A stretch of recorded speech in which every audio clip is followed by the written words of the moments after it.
नाशिक शहरातील अंबड पोलीस ठाण्याच्या गुन्हे शोध पथकाने 2 चेन स्नॅचिंग करणाऱ्या आरोपीला अटक करत तब्बल 3 गुन्हे उघडकीस आणले असून सुमारे 1,20,000 रुपयांचा सोन्याचा मुद्देमाल हस्तगत करण्यात आला आहे।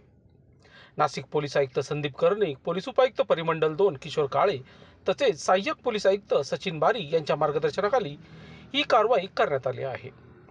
दिनांक 12 मे 2026 रोजी त्रिमूर्ती चौक सिडको परिसरात तसेच कर्मयोगी नगर भागात महिलांच्या गळ्यातील सोन्याच्या पोती हिसकावून नेल्याच्या घटना घडल्या होत्या। या प्रकरणी अंबड पोलीस ठाण्यात गुन्हे दाखल करण्यात आले होते। गुन्ह्याचा तपास करत असताना पोलिसांनी अनिकेत उर्फ अंड्या पप्पू शार्दूल वय वर्ष 20 राहणार गोवर्धनगाव नाशिक याला ताब्यात घेतले।